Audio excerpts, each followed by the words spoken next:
Okay, so I'm going to do something on a bit of thought processes and the way people think.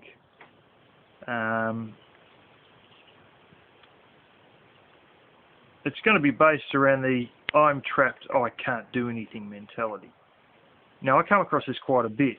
A bloke at work I know, for instance, he shall remain nameless, but he tells me that he's in his late 50s. He tells me he's going to have to work there basically to the day he dies, which is pretty sad, really. I mean, he's got enough health problems as it is without working any more than he absolutely has to. But, you know, you think, oh, that's terrible. You feel sorry for him. Well, let's dig a little bit deeper. I probably shouldn't say this, but he did mention once that there was some sort of inheritance he received. I don't know what happened to it. It's none of my business, frankly. But he did get a bit of a handout, or hand up with all, you know, in regard to having a bit of inheritance. He has never married. He has never had kids, hasn't had illegitimate kids or anything like that either. No child support payments or anything like that. He never went and bought a house. He's been renting for years. He buys all the top-notch food, and he has pay TV on, and he tells me he lives to within $15 of his means every week. Hands up how many actually feel sorry for him now. He's got some sort of a trade qualification as well. And, you know, I sort of look at people like him, but particularly at other people who sit there with all the fandangles of life saying they're trapped. And under current circumstances, they're right. But they've done it to themselves. And not all people have done it to themselves. But there's so many people, you know, there's so many blokes I know who are around my age who had their brain unplugged and something hanging out their pants for half an hour, 15 minutes, and that's caused them a lot of financial grief and child support later on. There's just a lot of people that don't think before they do, and there's a massive amount of people who they just buy the top notch of everything. And another one I've seen happen a lot is people who have like a car loan or whatever, and they finally pay it off. And I can't believe this one. Man, oh man, I couldn't believe it when I seen this. This person had a car loan. Oh, finally the car loan's going to be over. I'm going to be a bit freer financially. Within a few weeks, literally a couple of weeks, 3 weeks, 4 weeks, whatever, they went and bought another car.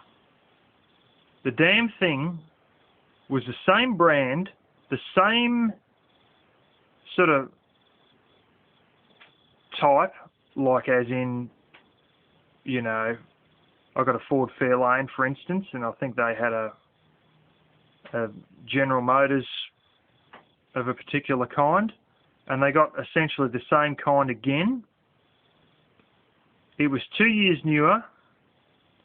It had the same engine. The only thing that was different about it was the grille was different and the colour of the car was different.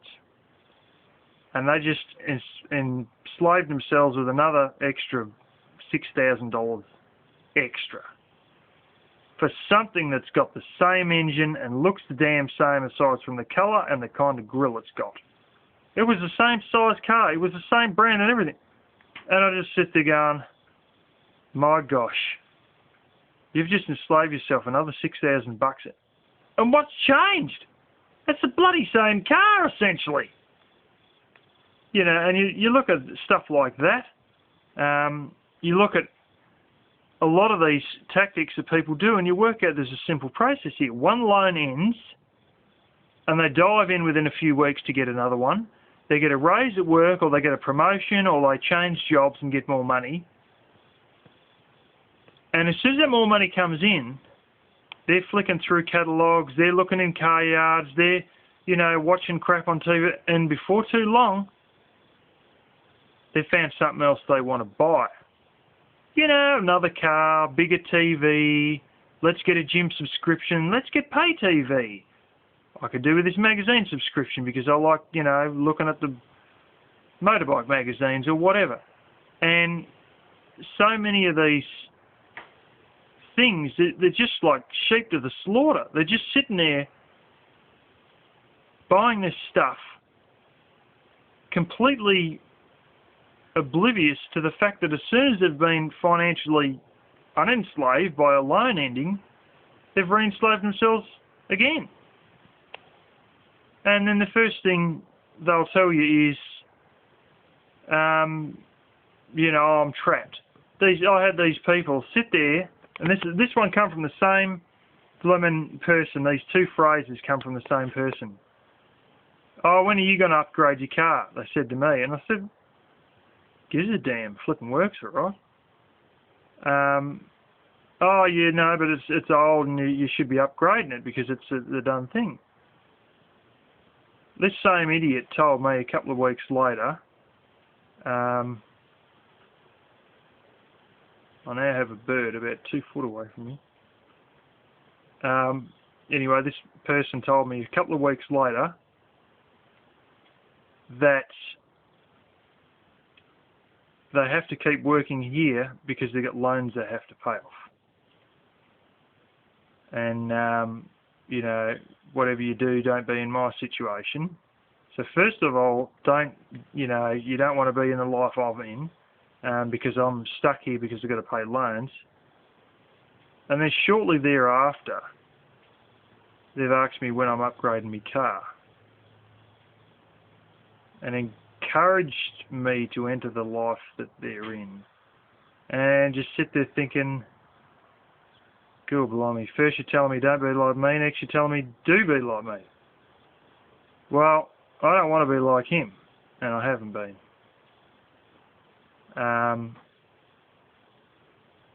There's just a million ways that people enslave themselves financially.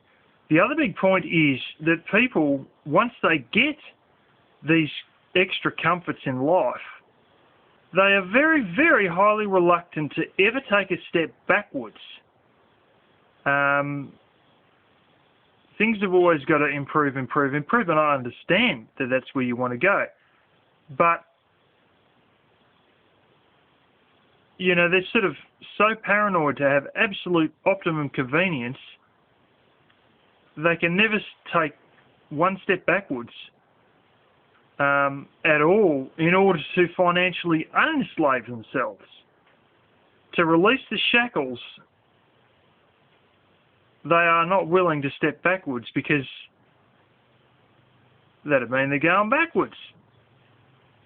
It doesn't mean that they're saving money to them.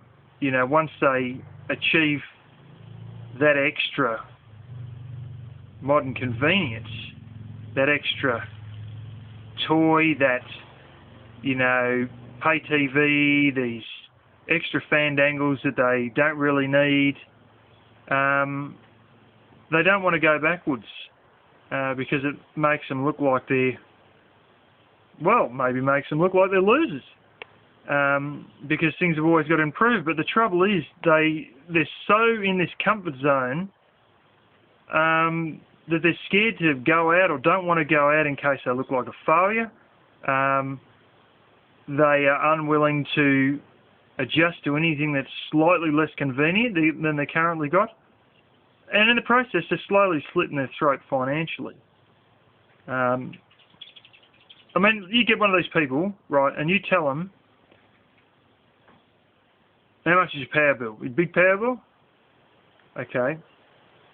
Live for one night with the electricity turned off and a bunch of candles. And look what they'll say. Look at the resistance that family, particularly if there's a stuck-up bloomin' wife, look at the resistance they'll put up over just turning the lights off for one night, you know. And the other thing is that enslaves these people is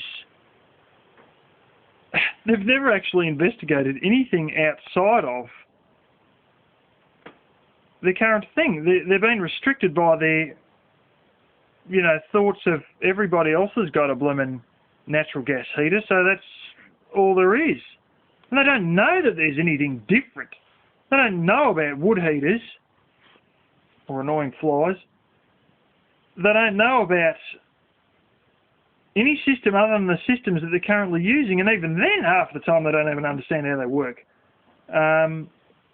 Most people, you know, if I say how to be without mains power, they're just, oh, I don't know, the whole world will just come to a stop. And I think that, you know, literally you'll be there with candles and just sitting in the cold in an old house, you know. Because they don't realise that there's 4 simple components that you need. A solar panel, a battery, a charge controller, and an inverter. And you've got mains power back again. But they never knew that. Why? They never had to look into it, or nobody ever told them. And even if they did, then they'd sort of look at that person like, well, you must be a loser if you can't have mains power.